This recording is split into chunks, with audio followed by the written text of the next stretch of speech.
We have more breaking news for you this morning, this time out of the Middle East.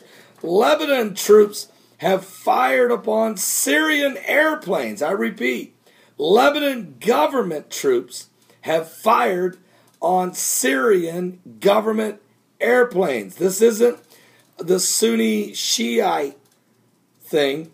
This isn't Hezbollah and Al Qaeda.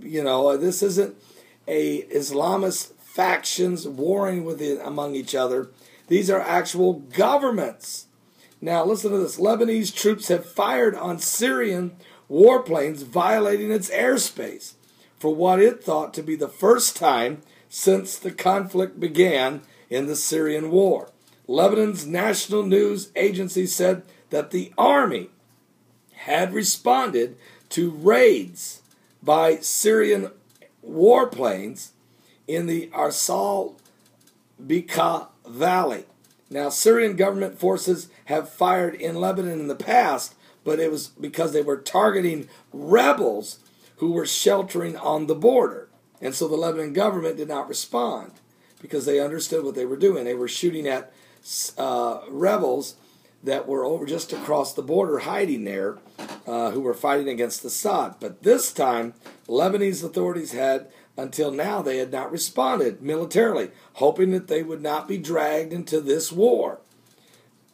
Arsal is predominantly Sunni, of course, and we know Bashar Assad is a Shiite, a radical Islamist Shiite.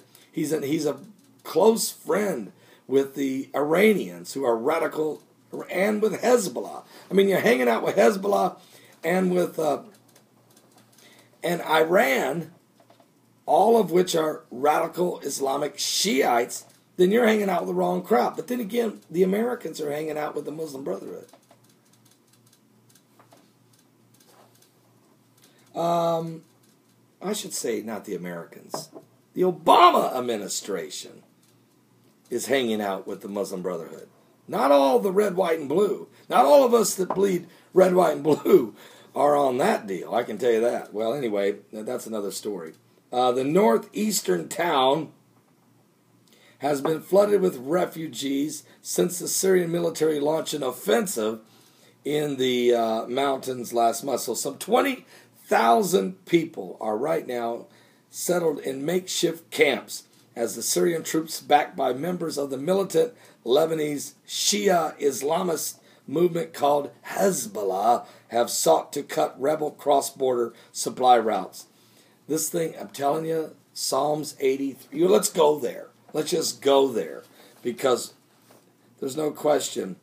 Zechariah, Jesus said it in Matthew 24 when he said that we would, when you see armies compassed around Jerusalem, know that those things which are written shall be fulfilled, for these are the days of vengeance. Well, here's what David wrote in Psalms 83. Keep not thou silence, O God, hold not thy peace, and be not still, O God, for lo, thy enemies have made a turmoil, or made a state of confusion.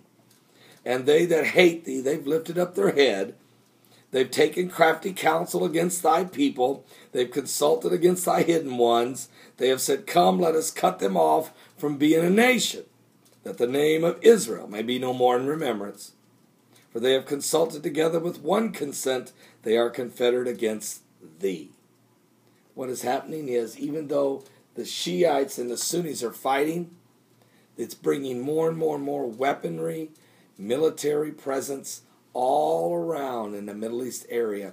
And if at any given moment the Shiites and Sunnis would stop fighting, they would turn on Israel. They're just like, look, they might fight with each other for a while, but when the call goes out to go get Jerusalem, they'll all team up together and go.